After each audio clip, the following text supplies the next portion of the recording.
Well, our next guest is an inspiring and successful artist whose career spans over 45 years. From illustrating stamps for the U.S. Postal Service to painting a very famous religious piece, it is such a pleasure to welcome painter, illustrator, and sculptor Thomas Blackshear II. Thomas, it's so awesome to have you here. Thank you so much. Thank you for having me. I appreciate that. Of course. Well, your art is incredible. We've been talking about it this morning, and these pieces here are just obviously a small sample of some of the amazing things you do. I want to start with your long and successful career. Congratulations, first of all. Thank you. Yes, so incredible. Let's talk about how it all began, because something like this is, I mean, you have to be able to say, I have the talent for this. This is not something you just wake up and do one day. So how did it all start? Well, my parents told me when I was 4 years old, they noticed that I had done a painting of a cow and it looked like a cow. Okay. So I've been drawing ever since that time. I knew in high school I wanted to be probably an illustrator because I didn't want to be a starving artist.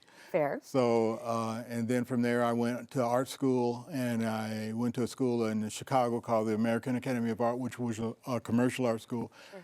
I got recruited from that school to Hallmark Cards. Wow.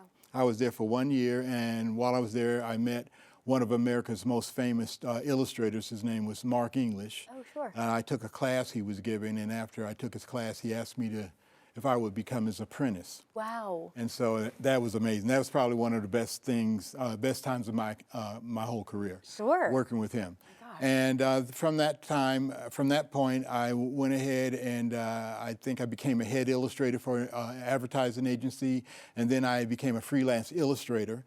And I think I was an illustrator for 14 years. Oh my gosh. And then after I was an illustrator, I became a collectible artist. Yes. I did the first Star Wars collector's plates. Wow. And well, amongst a few other plates. And then after that, I did a line of figurines called Ebony Visions, which turned out to be the #1 selling black figurine in the nation for 22 years. Wow. And it kind of took me a little bit away from doing actual painting, but I was doing sculpting and designing the figurines and stuff. Wow. And now I am a Western painter. Yes. And I do a lot of Western art, and that's what I do now. Amazing. Oh my gosh, you have so many things under your belt, and you are able to do art in so many different mediums, which is so impressive. I want to talk too about your famous piece, Forgiven, and Yes. this is one that is so impressive. We've been looking at it, and it's incredible.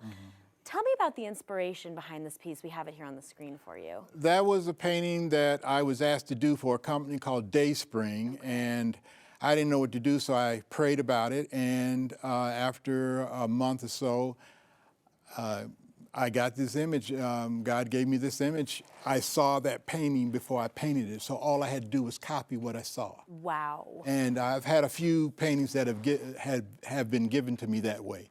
So in this particular painting, I think I'm probably known more for this painting than any other painting that I've done. This has gone all over the world, and as a matter of fact, a print of this painting is in Mother Teresa's room. Wow. Before she died, some friends of mine gave her some prints. She got one of these prints and another print, and after she died, they turned her room into a shrine. Wow.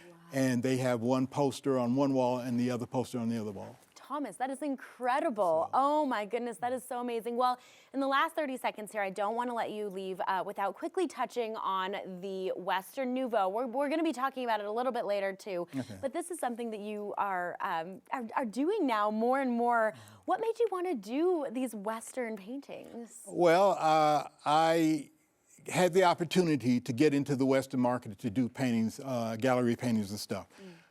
So I started doing Western art, and I came up with this style. I like the styling of Art Nouveau. Yes. And I had never seen anybody combine Art Nouveau with the Western theme. So I said, why not? I'll take it, Western Nouveau. So that's what I came up with. And so I'm influenced by Nouveau artists like Alphonse Mucha and Gustav Klimt. And so I just kind of incorporated that style and that look into some of the Western paintings that I do. Amazing. And we'll get a little bit more into that in just a bit here, but very Colorado. I love it. Thomas, thank you so much. Don't go anywhere. Okay. We're going to keep talking to you. media. In the meantime, guys, you can stay connected with Thomas Blackshear and sign up for the newsletter at buyblackshear.com. You can follow him on social media too at buyblackshear. Well, when Coco returns, more from the incredible Thomas Blackshear. We take a look at his unique portraits featuring colorful and dramatic Western scenes. Like I said, we're getting more into it. That's coming up.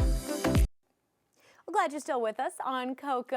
All right, renowned artist, the incredible Thomas Blackshear II joins us this morning, this time to talk about his Western art collection that he calls Western Nouveau. You like that, right? Incredible Thomas Blackshear. Exactly, you are, Okay. you are. Well, I want to get into this Western Nouveau a little bit deeper here because it's something that you should be incredibly proud of and I think is very reminiscent of Colorado. It includes Black cowboys and Native Americans. Yes. What made you want to dive into this kind of art? Well, when I first got into the Western art genre, I'm saying to myself, okay, what kind of paintings do I want to do?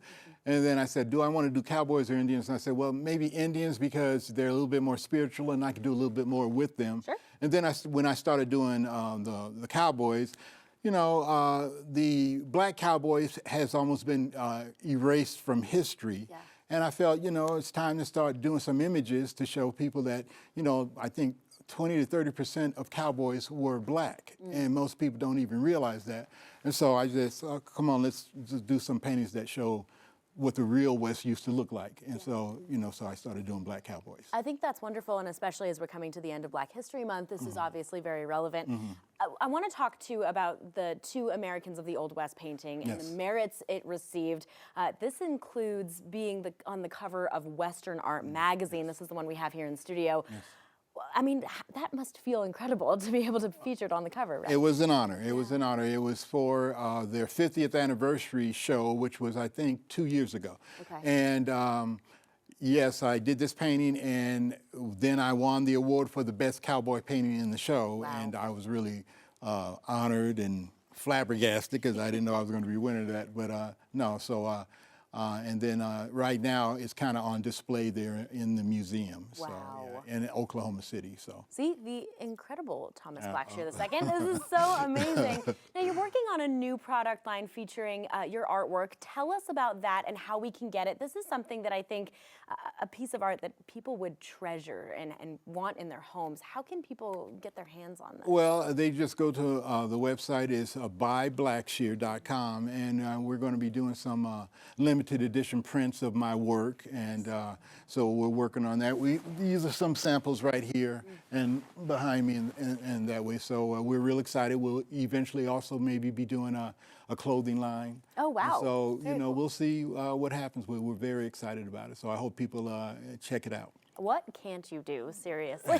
A lot so of things. amazing. A lot of things I can't do. Okay. I don't know. It sounds like you got a lot under your belt. Okay, so what do you hope your art inspires people to do, or what do you hope people gather when they're looking at your pieces? I want people who have talent with different things they've done, not to look at that talent as something that, oh yes, I can do this, that, but to understand that a lot of times these God-given talents that we receive can be something that can fulfill our dreams so that we can actually create what we were created to create. Yes. And hopefully, I hope that they see that just by having enough diligence and trust in themselves, they might be able to come up with things that will surprise themselves. I like that. I like that so much. And that, I think, is what we're all striving to figure out about ourselves. So hopefully people will see art like yours and really feel that in themselves. Thomas, thank you so much for coming. Thank you for having me. Yes, you've enlightened us so much. The incredible Thomas Blackshear. So Incredible appreciate Thomas Blackshear. I say. Yes, walk out with that high on your shoulders, Thomas. All right, well, guys, stay connected with Thomas Blackshear and sign up for that newsletter at buyblackshear.com. You can follow him on social media at buyblackshear.